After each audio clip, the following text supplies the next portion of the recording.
Have you ever dreamed of just stepping into a storybook? A place where history isn't tucked away in a museum, but is literally etched into every single tile and every dome you see? Well, that's exactly what we're doing today. We're following the journey of a traveler named Khitan, his wife Tripti, and their daughter Anaya as they explored the absolute heart of the ancient Silk Route, Uzbekistan. All right, let's get into it. For years, this was the dream that sat on Khitan's travel wish list. It was this exact image, this shimmering vision of turquoise and gold, the whisper of ancient caravans, that finally pulled his family all the way from Mumbai to Central Asia. It was like they were setting off to read a chapter of history that was just waiting for them. So, their adventure kicks off, but not in the capital. Instead, they take a late-night train to the legendary city of Samarkand.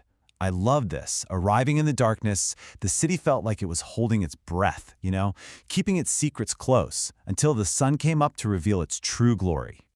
And wow, what a glory it was. Their time in Samarkand was just this incredible whirlwind of sights. They hit the majestic Registan Square, the historic Bibi Khanye Mosque, got lost in the bustling Siav Bazaar, and walked the breathtaking avenue of Shah Azinda. They really dove right into the heart of the city.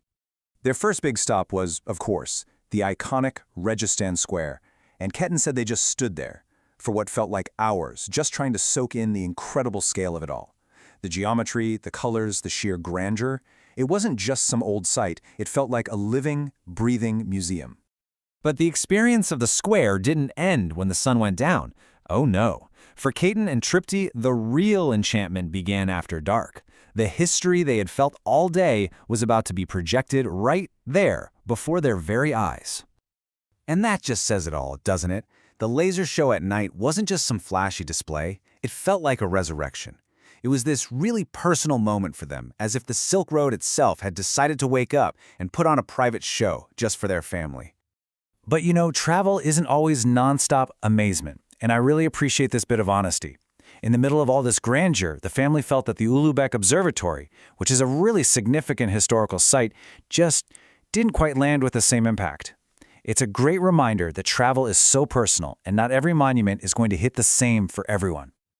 So, if you take one thing away from their time in Samarkand, let it be this fantastic piece of advice. To really get the city's crown jewel, you've got to see it twice. You visit in the morning for the light, for the photos, to see all that incredible detail. And then you have to come back at night for the pure storytelling magic. After the massive scale of Samarkand, the family hopped on another train, this time heading to Bukhara. And Khitan describes arriving here as something totally different. It felt like they'd stepped back in time, not just a few centuries, but maybe 1,000 years. See, Bukhara is a city that you're meant to explore on foot. So, with a local guide, they just dove deep into the old city's core. They went from the peaceful Liabi House to the towering Kalan Minaret. Every stop was another masterpiece of history, just coming to life around them. And while their days were packed with exploring, it was the evenings in Bukhara that really stole their hearts.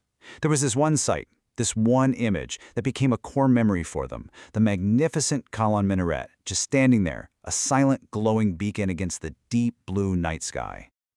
That's how Khitan put it. Not grand, not spectacular, but something simpler and way more profound. Pure poetry. And honestly, it's the perfect way to describe a city that feels less like a tourist spot and more like a timeless work of art. Their last night in this magical city sounds just perfect, doesn't it? They wandered the old streets, picking up souvenirs, and then capped it all off with dinner while watching a live Uzbek folk performance. Just a night filled with culture, music, and so much warmth. And here's another fantastic tip they shared. To really get Bukhara, you have to live in it. Staying close to the old city means you can just step out your door and immediately get lost in its ancient winding streets. And really, that's the absolute best way to see it.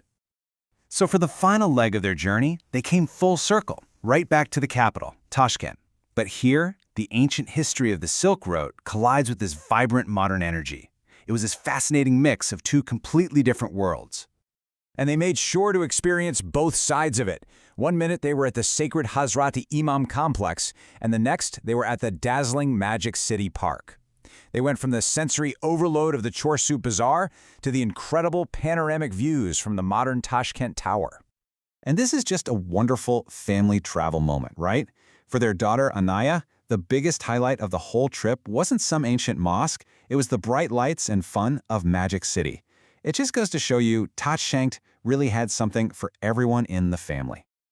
And you can't end a trip without one last memorable meal. For them, it was lunch at a place called Besh Kozan. The experience was just as much about the sight as it was the taste. Watching these enormous cauldrons of Uzbekistan's national dish, pilaf, simmering away right in front of them. What a perfect, authentic way to wrap up their adventure. Okay, before we finish up, here are a couple of final, really practical tips from their time in the capital. Definitely grab a local SIM card at the airport. It just makes things easier. And while credit cards are used a lot, it's always smart to carry some cash for smaller shops and local markets. And so, from the sapphire domes of Samarkand to the timeless alleys of Bukhara and the vibrant pulse of Tashkent, their journey through the centuries came to an end.